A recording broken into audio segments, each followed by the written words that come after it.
So we've got NFL, CBS, now NBC really taking it personal. I guess Kyle Shanahan made it personal, saying, really calling out Mike Florio by name. So Florio had an 8-minute video in response. What did you think of Florio? He said Kyle Shanahan's talking too much, and the stuff he's saying isn't making sense. He's going around, or it's not that it's not making sense, but it's basically disrespectful to Jimmy Garoppolo. You're making it clear that you want every quarterback available, and yet you still have Jimmy on the team. Why? What's the deal here? What did you think of what Florio said? Well, when I heard Florio's comments, I was like, well, I don't really hear anything that we haven't really been talking about. That's true. With this situation is that it's all offseason we've been hearing about every quarterback that came around they were interested in, and it's proven out throughout the course of the offseason. And I don't understand why Shanahan would go out there, and there's no need to put the fact that you wanted Matthew Stafford out there. There's no reason for that. There's no reason for him to put any of that stuff out there on the table.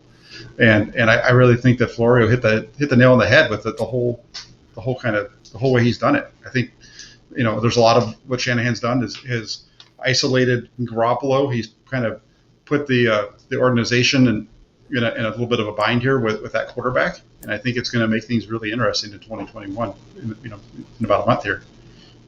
I mean, it's an interesting response. I think it's a fair response to the Flying Coach podcast. What do you think Jed York's response was when he listened to the whole thing and heard? What do you think it was? I think he's probably like, why are you talking about this? Why are you going? How did this help the 49ers? Yeah. Exactly. What's the use of you doing this? This makes no sense. We're in a position where we have a quarterback who we're paying all this money to. Yeah. We just got our face of our quarterback of the future. If their goal is to eventually move Garoppolo out of San Francisco and get anything for him, you've just shot the heck out of that because everybody knows you don't want him and don't think anything of him. So I think he could be very, very frustrated. Yeah, I mean, don't you think it's possible that he was sending like a shot to Jed York? Like, I know you're going to be listening to this, so let me just remind you that, by the way, the 49ers weren't my first choice. You know what I mean? Yeah. That wasn't my first choice. He really said that.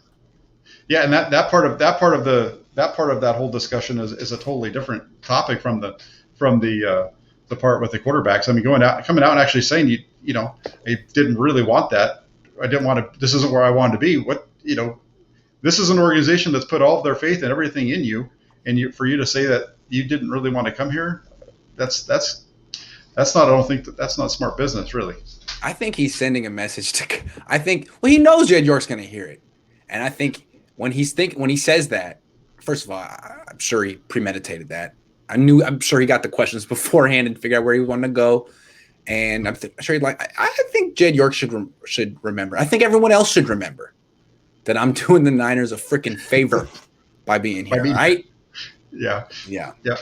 It's really, to me, when I kind of been thinking over this situation, and I don't know if this is a topic that we're going to hit on later, but this whole thing seems really similar to what happened with Steve Mariucci back in early 2000s when they moved on from him, whatever point that was. Because what happened was there was kind of becoming a power struggle between Mariucci and the front office at that point. And Mariucci was the Yorks. Yeah. I think Terry Donahue, I might have been here at that point, was starting to take more responsibility from Walsh, and I think that he was trying to get that power from him.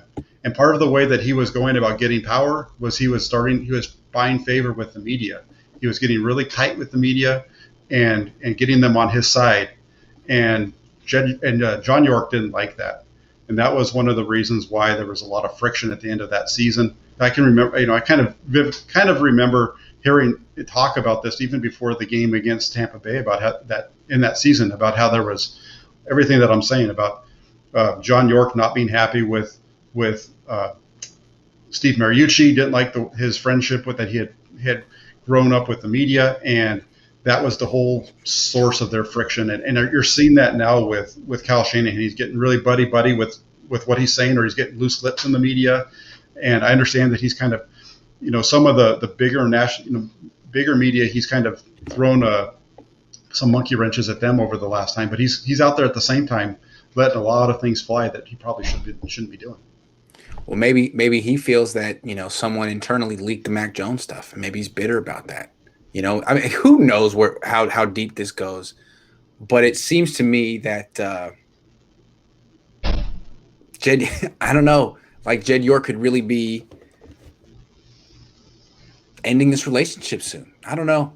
I think he just doesn't have a history of long-term relationships. You know what I mean?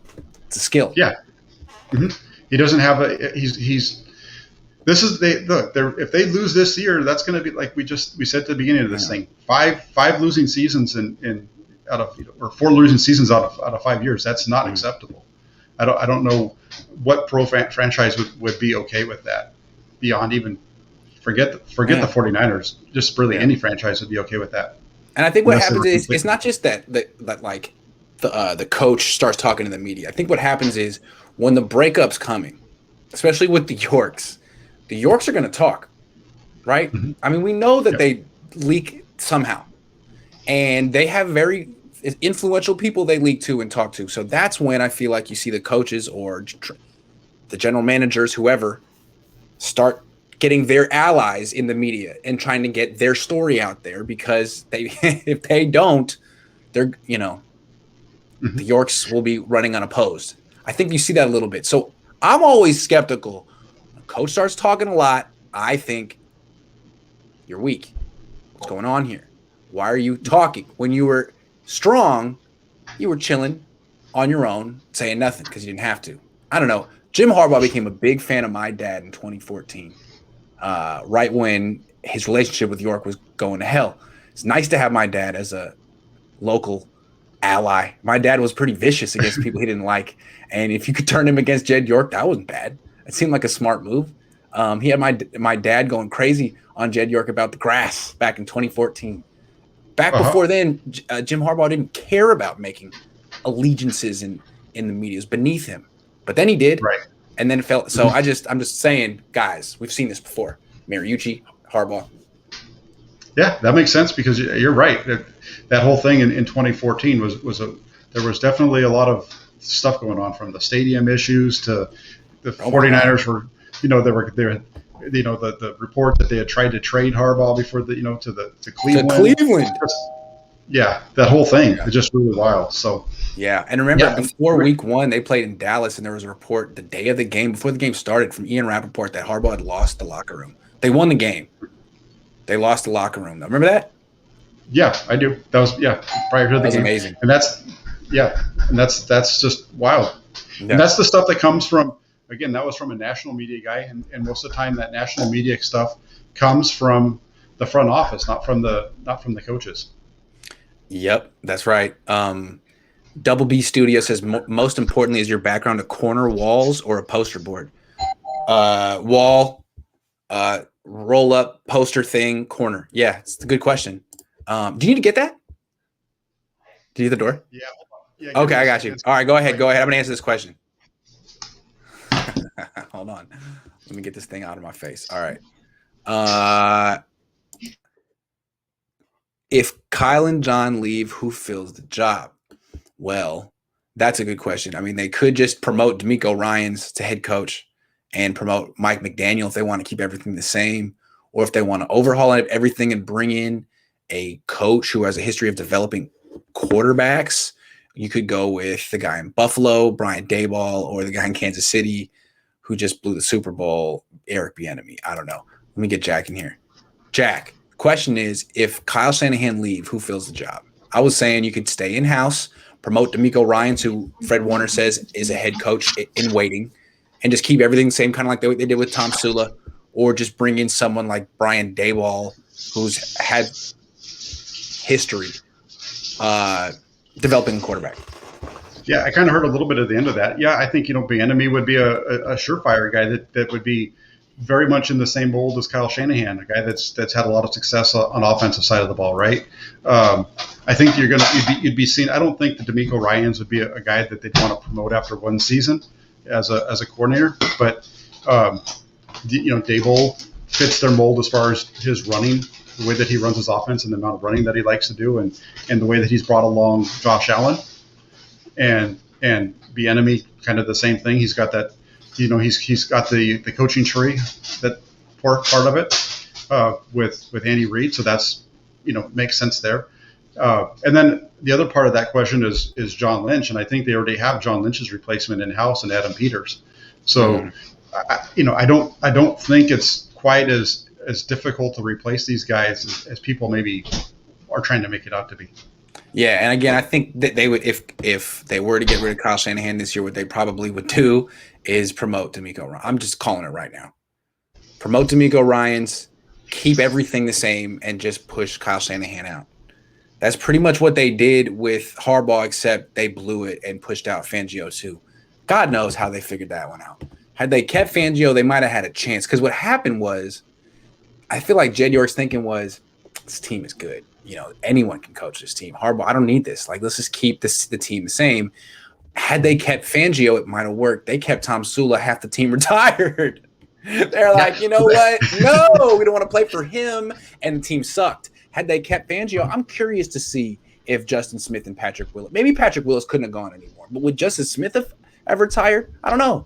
Anthony Davis? I think Justin Smith was on his way out already. Okay. So I think he was probably going to go. But, the ones, not only that, but what it hurt was you got the Hall of Fame kind of guys like Justin Smith and Patrick Willis going. But on top of that, you have the linebacker out of Wisconsin. Remember him? He was a rookie, and Orland had a heck of a rookie season in 2014, and he said, "Heck, I'm out of here," too. And yeah, that whole you're 100% right when you say that the thought was that anybody can coach this team. There was reports that had been said by the organization. That I don't know if it was York or who necessarily said it, but there were reports out of national media again that this team could win games with anybody coaching them.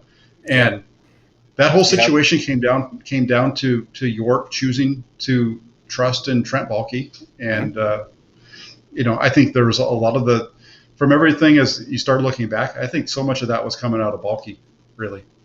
Yeah, there's no question about it. But I just want to, before we move on, I want to say that my prediction is if the Niners move on from Kyle Shanahan, the replacement will be D'Amico Ryans. I don't know why I feel that way. I just feel very strongly that's what's going to happen if it comes to that. Barry Baller 18 says hard to win with scrub backups. I think he's talking about Kyle Shanahan. That's a good excuse for year 1, year 2, even year 4 in the pandemic, but it's over. Year 5, it's your team. You had a blank canvas, win, make it work. Yeah, again, go back to last year. There was no reason for the 49ers to be a 6-10 team. It just wasn't. There were so many times that you go back and you watch those games and you're like, why are we doing some of these things that are leading to why when we have Nick Mullins playing quarterback, why is Nick Mullins being asked to run this offense at a higher level than what you're asking Jimmy Garoppolo to do? And you're asking him to do that without Deebo Samuel, without Raheem Mostert, without George Kittle. Yeah. Yeah, and you're still asking him to air the ball out down the field and whatnot. Yeah. And now he's recovering from an elbow operation.